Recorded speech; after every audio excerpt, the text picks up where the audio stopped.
कहानी शुरू होती है और हम एक शहर को देखते हैं। यहाँ एलिसा नाम की एक लड़की रहती है। दरअसल जब वो छोटी थी तब किसी आदमी ने उसके साथ जबरदस्ती की थी और वो किसी को बता ना सके, इसीलिए उसने उसके गले से वो बोलने वाला पार्ट निकाल लिया, जिसकी वजह से वो गूंगी हो गई। अब एलिसा का इस दुनिया में कोई भी नहीं है, इसीलिए वो अपने घर में अकेली रहती है। हालांकि उसके पड़ोस में एक आदमी जाइल्स रहता है, जो कि एक बहुत ही शानदार पेंटर है। एलिसा एक लैब में क्लीनिंग का काम करती है और वहाँ पर उसकी एक दोस्त भी होती है, जो कि उसकी बेस्ट फ्रेंड थी। ये दोनों एक दूसरे के बहुत क्लोज होते हैं। हालांकि लैब में काम कर रहे दूसरे लोग एलिसा को पसंद नहीं करते थे। वो सब उसे बेवकूफ समझकर उसे तरह तरह से परेशान करते थे।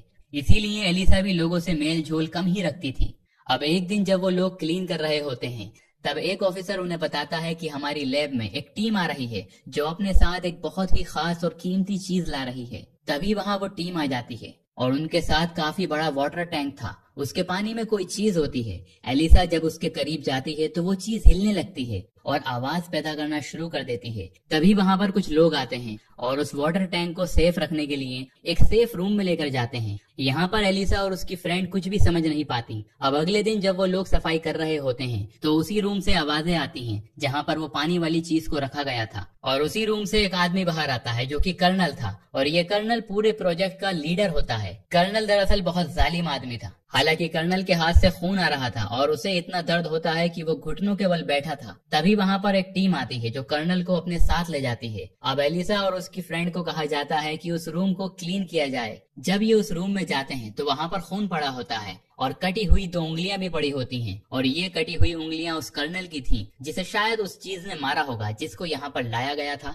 एलिसा उन उंगलियों को एक पैकेट में रख देती है, जबकि एलिसा की फ्रेंड किसी को बुलाने चली जाती है। तभी एलिसा देखती है कि वहाँ पर एक काफी बड़ा वाटर टैंक है, जो कि ग्लास से बना हुआ है। और वो जब उसके करीब आती है तो वहाँ पर एक अजीब सा क्रीचर होता है, जिसके इंसानों के तरह ही 2 हाथ और 2 पाँव होते हैं। एलिसा गिलास पर अपना हाथ रखती है, तब वो क्रीचर भी अपना हाथ एलिसा के हाथ के पास रख देता है। उसी वक्त वहाँ एलिसा की फ्रेंड और एक आदमी आ जाता है और वो क्रीचर पानी में वापस चला जाता है। एलिसा को पता चल चुका था कि आखिर उस लैब में वो चीज क्या है, इसीलिए अगले दिन वो लंच टाइम पर उसी जगह पर जाती है। वहाँ पर एक काफी बड़ा पूल होता है और वो क्रीचर उस पानी के अंदर जंजीरों से बंधा हुआ था। एलिसा पूल की वॉल पर बैठ जाती है और अपने साथ एक अंडा भी लाई होती है। वो उस अंडे पर स्पून मारती है और आवाज पैदा करती है। अब इस आवाज को सुनकर क्रीचर पानी से बाहर आ जाता है। ये देखकर एलिसा अंडे का छिलका रिमूव करती है और वो अंडा उस क्रीचर को अपने हाथ से देना चाहती थी, लेकिन वो क्रीचर एलिसा से डर रहा होता है। इसी वजह से वो एलिसा से अंडा नहीं लेता। अब एलिसा अंडे को वॉल पर रख देती है और वो क्रीचर अंडे को लेकर पानी में चला जाता है। इसके बाद एलिसा भी वहाँ से बाहर चली जाती है। अब एलिसा और उसकी फ्रेंड को वो जालिम कर्नल बुलवाता है। वो उनसे कहता है कि तुम्हारी ड्यूटी सिर्फ उस लैब को क्लीन करना है और लैब को क्लीन करने के बाद तुम लोग वहाँ पर नहीं रुकोगे, क्योंकि वहाँ पर जो क्रीचर है वो बड़ा ही खतरनाक है और हम उसे काफी गंदी जगह से उठाकर लाए हैं और पूरे रास्ते हम एक दूसरे के दुश्मन ही बने रहे हैं, इसीलिए तुम लोग भी उस क्रीचर से दूर ही रहोगे। एलिसा उसकी बात नहीं मानती। वो अगले दिन फिर लंच टाइम पर वहाँ पर जाती है और आज वो अपने साथ एक म्यूजिक सिस्टम भी लाई थी और वो म्यूजिक को प्ले कर देती है। साथ साथ वो आज भी दीवार पर एक अंडा रख देती है। ऐसा कर लेने के बाद वो खुद भी अपना लंच लेती है। अब वो क्रीचर पानी से बाहर आता है और वो भी म्यूजिक सुनने लगता है। एलिसा ने जो उसके लिए अंडा रखा होता है वो उसे भी खा लेता है। असल में दोनों एक दूसरे से इशारों में बातें करने लगे थे और वक्त के साथ साथ ये सिलसिला बढ़ता जाता है और धीरे धीरे वो दोनों दोस्त बन जाते हैं। एलिसा उसकी फ्रेंडशिप से काफी खुश थी, क्योंकि वो इस दुनिया में बिल्कुल अकेली थी। उसका इस दुनिया में 2 लोगों के अलावा कोई भी नहीं था, एक उसका नेबर जाइल्स और एक उसकी फ्रेंड। वो इस बात से खुश होती है कि अब उसे उसका तीसरा दोस्त भी मिल गया है। एलिसा को इस बात से कोई फर्क नहीं पड़ता कि उसका ये तीसरा दोस्त डरावना है या कोई जालिम क्रीचर है, बल्कि वो तो उसको दोस्त बनाकर काफी खुश होती है। अब ये रोज का रूटीन हो गया। वो लंच टाइम पर उसके पास जाती थी और उसके साथ अपना अच्छा टाइम स्पेंड करती थी और इशारों इशारों में वो दोनों एक दूसरे से बातें किया करते थे। पर एक दिन वो दोनों जब बातें कर ही रहे थे, तभी वहाँ पर डॉक्टर आ जाते हैं, जो इस क्रीचर के ऊपर अपनी रिसर्च कर रहे थे और वो छुपकर उन दोनों को बातें करते हुए देख लेते हैं। वो सोचते हैं कि उस क्रीचर और एलिसा के बीच अब कोई रिलेशन बन चुका है, लेकिन एलिसा के सामने वो ये बात जाहिर नहीं करवाते कि उन्होंने सब कुछ देख लिया है। दरअसल ये डॉक्टर एक साइंटिस्ट भी थे जो अमेरिका के लिए इस क्रीचर पर अपनी रिसर्च कर रहे थे, लेकिन एक्चुअली में ये जर्मनी के जासूस थे और अमेरिकन को धोखा देकर जर्मनी के लिए रिसर्च कर रहे थे, क्योंकि उन दिनों अमेरिका और जर्मनी में कोल्ड वॉर चल रही थी और ये दोनों देश एक दूसरे से आगे निकलना चाहते थे। इसीलिए ये डॉक्टर अमेरिका में रहकर जो रिसर्च कर रहे थे उसके पल पल की जानकारी जर्मनी को भेजते थे। अब अगले दिन एलिसा भी उस क्रीचर से मिलने जाती है। वो देखती है कि उस क्रीचर को बड़ी बेदर्दी से जंजीरों से बांध रखा है। ये देखकर उस क्रीचर पर उसे तरस आता है, क्योंकि उसकी बॉडी से खून निकल रहा था। तभी उसे महसूस होता है कि वहाँ पर कोई आ रहा है, इसीलिए वो जल्दी से छुप जाती है और वहाँ पर होता है वही कर्नल। कर्नल इस क्रीचर से बहुत नफरत करता था। कर्नल के पास लोहे की एक रॉड थी जिसमें करंट दौड़ रहा था और वो उस आयरन रॉड से उस क्रीचर को इलेक्ट्रिक झटके दे रहा था। इसके बाद वहाँ पर जनरल आते हैं। वो कहते हैं कि मैंने तो उम्मीद की थी कि ये बहुत छोटा होगा, लेकिन ये तो काफी बड़ा है।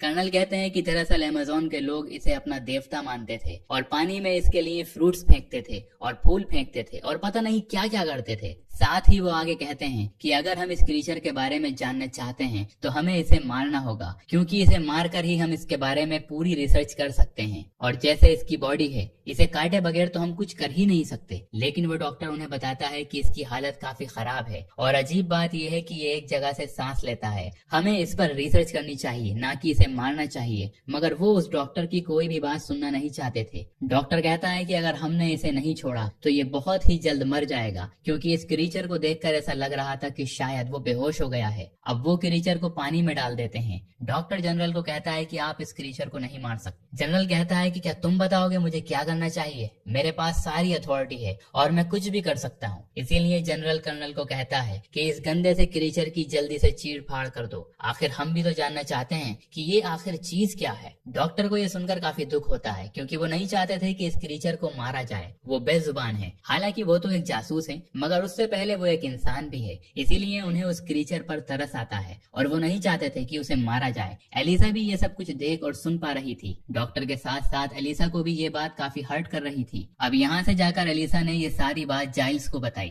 क्योंकि वो काफी परेशान थी कहीं वो उस क्रीचर को सच में न मार डालें। वो कहती है कि वो बिल्कुल मेरी तरह है, बेजुबान है और वो मेरा दोस्त है। मैं उसकी हेल्प करना चाहती हूँ। वो मुझे देखकर खुश होता है और मेरे अंदर जो भी कमी है वो उसे नहीं देखता और मुझे हर हाल में एक्सेप्ट करता है। जाइल्स कहता है, मैं अफसोस के साथ कह रहा हूँ कि हम उसे नहीं बचा सकते, क्योंकि जिन लोगों की कस्टडी में वो है वो बहुत ही पावरफुल और खतरनाक हैं। हम लोग आम इंसान हैं, हम उनके आगे कुछ भी नहीं है। ये कहकर जाइल्स वहाँ से चले जाते हैं। एलिसा काफी दुखी होती है और जाइल्स भी, क्योंकि एलिसा और वो क्रीचर दोनों ही इस दुनिया में अकेले हैं। दोनों का ही सिवाय एक दूसरे के कोई नहीं है। ये सोचकर जाइल्स वापस आते हैं और वो एलिसा को कहते हैं कि उस क्रीचर को बचाने में मैं तुम्हारा साथ दूंगा। जैसा तुम कहोगी मैं वैसा ही करूंगा, क्योंकि हम फैमिली हैं। एलिसा को इस बात से काफी खुशी मिलती है और अब वो काफी रिलैक्स हो जाती है। वो प्लान बनाते हैं कि वो क्रीचर को उस लैब से बाहर निकालेंगे, जालिम लोगों से छुड़वा लेंगे। अब वो उस क्रीचर को बाहर निकालने का प्लान बनाते हैं और अगले दिन एलिसा वहां जाकर सबसे पहले कैमरास को ऊपर कर देती है। उसके बाद वो एक कार्ट में बहुत सारे टावल्स रख देती है। फिर वो उस क्रीचर के पास जाती है, मगर उसे तो जंजीरों से बांध दिया गया था और इन जंजीरों को खोलना मुश्किल था। तभी वहाँ पर वो डॉक्टर आता है और एलिसा उन्हें देखकर घबरा जाती है। लेकिन डॉक्टर तो खुद ये चाहता था कि वो क्रीचर जिंदा रहे, इसीलिए वो इन तालों की चाबी एलिसा को देता है। एलिसा उस क्रीचर के लॉक्स खोल देती है। ये क्रीचर फीलिंग्स को समझता था और काफी इंटेलिजेंट भी था। एलिसा उस क्रीचर को उस कार्ट में रखती है और टनल के जरिए बाहर आने लगती है। एलिसा की फ्रेंड को पता चल जाता है कि एलिसा किस मिशन में है, इसीलिए वो कार्ट के आगे आकर खड़ी हो जाती है और एलिसा को कहती है कि तुम ऐसा मत करो। लेकिन एलिसा उसे समझाने की कोशिश करती है कि अगर हमने इसको यहाँ पर छोड़ दिया तो ये जालिम लोग इसे मार डालेंगे। ये सुनकर एलिसा की फ्रेंड भी उसका साथ देने पर राजी हो जाती है और वो आगे बढ़ना शुरू कर देते हैं। बाहर जाइल्स अंदर आने की कोशिश कर रहा है, लेकिन गार्ड उन्हें अंदर आने नहीं देता। गार्ड को लग रहा था कि उसका कार्ड फर्जी है, लेकिन डॉक्टर यहाँ भी उनकी हेल्प करते हैं। वो उस गार्ड को बेहोश कर देते हैं और आखिरकार वो उस क्रीचर को वहाँ से निकालने में कामयाब हो जाते हैं। लेकिन यहाँ पर कर्नल को शक हो जाता है कि गेट पर जरूर कुछ न कुछ गड़बड़ है, पर जब वो गेट पर जाता है तो वो सब वहाँ से जा चुके थे। एलिसा उसे अपने घर ले आती है और उसे बाथ टब में रखती है क्योंकि क्रीचर की जिंदगी पानी है और वो पानी के बगैर सरवाइव नहीं कर सकता। एलिसा अब अपने दोस्त को पाकर बहुत खुश होती है। वो डिसाइड करती है कि 10 तारीख को उस क्रीचर को रिवर में छोड़ आएगी क्योंकि 10 तारीख को बारिश होने की उम्मीद थी और बारिश की वजह से ये क्रीचर अपनी मंजिल अपने समंदर तक चला जाएगा। अगले दिन एलिसा काम पर जाती है ताकि किसी को ये शक ना हो कि उस क्रीचर को एलिसा ने भगा दिया है। इधर घर में जाइल्स उस क्रीचर के पास होता है और उसका ख्याल रख रहा होता है, लेकिन इसी दौरान उनकी आंख लग जाती है। क्रीचर अपने बाथ टब से बाहर आ जाता है। वो क्रीचर उनकी बिल्ली मार डालता है। जाइल्स देखता है कि वो क्रीचर उनकी बिल्ली को खा रहा है। जाइल्स उसे ऐसा करने से मना करते हैं, लेकिन वो वहाँ से भाग जाता है। अब वो जाइल्स के हाथ को इंजर्ड कर देता है। एलिसा जब घर वापस आती है तो वो देखती है कि वो क्रीचर वहाँ पर नहीं है। जाइल्स कहते हैं कि वो डर गया था, उसका कोई भी कसूर नहीं है, जाओ और उसे वापस ले आओ। अब एलिसा भागती हुई बाहर जाती है और उसे जगह जगह ढूंढने लगती है। वो अपने घर से कुछ दूरी पर बने सिनेमा हॉल जाती है जहाँ पर उसे वो क्रीचर मिल जाता है। अब एलिसा किसी तरह उस क्रीचर को अपने साथ घर ले आती है। हालांकि वो क्रीचर इस वक्त काफी शर्मिंदा था क्योंकि उसे लगता है कि उसने जो भी किया गलत किया, और वो जाइल्स के सर पर हाथ रखता है और इशारों से जाइल्स से कहता है कि तुम भी मेरे सर पर हाथ रखो। अब अगली सुबह जाइल्स देखते हैं कि उनकी चोट बिल्कुल ठीक हो गई थी और जाइल्स इस बात से काफी खुश हो जाते हैं क्योंकि उनके सर पर अब बाल भी आ गए थे। वक्त के साथ साथ एलिसा और उस क्रीचर की दोस्ती प्यार में बदल जाती है। वो दोनों एक दूसरे से बहुत प्यार करने लगे थे और ये लोग एक दूसरे के बहुत करीब आ जाते हैं। वहीं दूसरी तरफ लैब में जनरल कर्नल को डांट रहे होते हैं कि अगर तुमने उस क्रीचर को ना ढूंढा तो तुम्हारी प्रोफेशनल और पर्सनल लाइफ दोनों ही खत्म हो जाएंगी। ये बात सुनकर कर्नल काफी परेशान हो जाता है। अब कर्नल को डॉक्टर पर शक होता है कि उसी ने क्रीचर को भगाया होगा क्योंकि वो जानता था कि डॉक्टर ये नहीं चाहता था कि उस क्रीचर को मारा जाए। इसीलिए कर्नल डॉक्टर के घर जाता है। अब डॉक्टर अपने घर से बाहर आकर उन दोनों से मिलते हैं। वो दोनों आदमी डॉक्टर पर गोलियां चला देते हैं, लेकिन कर्नल वहां आकर उन दोनों आदमियों को मार डालता है। कर्नल को पता चल चुका था कि डॉक्टर रशियन बोल रहे थे। इसका मतलब ये है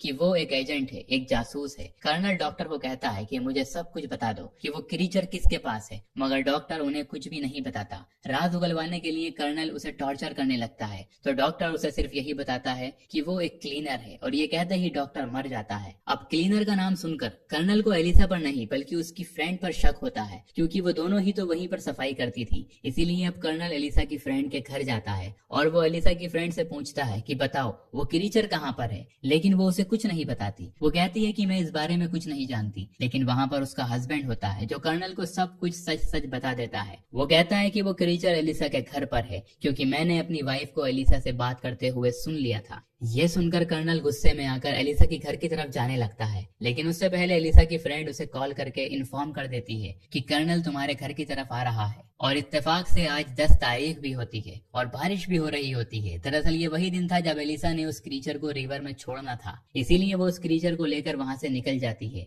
कर्नल जब एलिसा के घर पहुँचता है तो वो देखता है कि वहाँ पर तो कोई नहीं है। तभी उसे कैलेंडर पर 10 तारीख के नीचे एक नोट मिलता है जिस पर एलिसा ने लिखा था कि आज के दिन उसे रिवर में छोड़ देना है, जबकि दूसरी तरफ एलिसा उस वक्त रिवर तक पहुंच चुकी थी और वो अपने सबसे करीबी अपने फ्रेंड उस क्रीचर को गुड बाय कहती है। हालांकि इस बात से वो दोनों ही काफी दुखी होते हैं क्योंकि उन्हें पता था कि अब की बार वो दोनों दोबारा नहीं मिल पाएंगे। लेकिन अगर ये क्रीचर पानी में समंदर में ना गया तो इसने तो वैसे ही मर जाना था, इसीलिए वो आगे बढ़ता है। तभी वहाँ पर कर्नल पहुंच जाता है और वो एलिसा और उस क्रीचर दोनों पर फायरिंग कर देता है, जिसकी वजह से ये दोनों वहीं पर गिर जाते हैं। लेकिन वो क्रीचर दोबारा खड़ा होता है और कर्नल के दोबारा बुलेट्स भरने से पहले वो क्रीचर उनके पास चला जाता है। अब कर्नल देखता है कि उसे गोलियां लगी हैं, मगर फिर भी वो नहीं मरा। इसके बाद वो क्रीचर कर्नल को मार डालता है और फिर वो एलिसा को गोद में उठाता है और समुद्र की बहुत ज्यादा गहराई में ले जाता है और एलिसा की गर्दन पर जो बचपन के चोट के निशान थे वो वहाँ पर हाथ लगाता है। वो निशान अब गिल्स बन जाते हैं जिससे कोई भी पानी में सांस ले सकता है और अब एलिसा भी पानी में सांस ले पा रही थी। और फिर एलिसा भी जिंदा हो जाती है जो कि गोलियों से मर चुकी थी, पर असल में ये क्रीचर बहुत सारी पावर्स का मालिक था और पावर्स की वजह से ही एलिसा बच गई थी और दोनों एक दूसरे के गले लग जाते हैं और ये क्रीचर एलिसा को पानी में एक नई जिंदगी देता है और फाइनली दोनों को एक दूसरे का साथ और प्यार मिल ही जाता है। इसके बाद ये दोनों हमेशा के लिए समंदर की गहराई में चले जाते हैं। उधर जाइल्स भी एलिसा के लिए काफी खुश होता है कि आखिरकार एलिसा को एक साथी मिल ही गया और इस मोमेंट पर ये कहानी खत्म हो जाती है। दोस्तों, अगर आपको हमारी कहानी पसंद आई हो तो वीडियो को लाइक करें, चैनल पर नए हैं तो चैनल को सब्सक्राइब करें और हाँ, नोटिफिकेशन बेल को जरूर दबाएं ताकि अगली अपडेट सबसे पहले आपको मिले।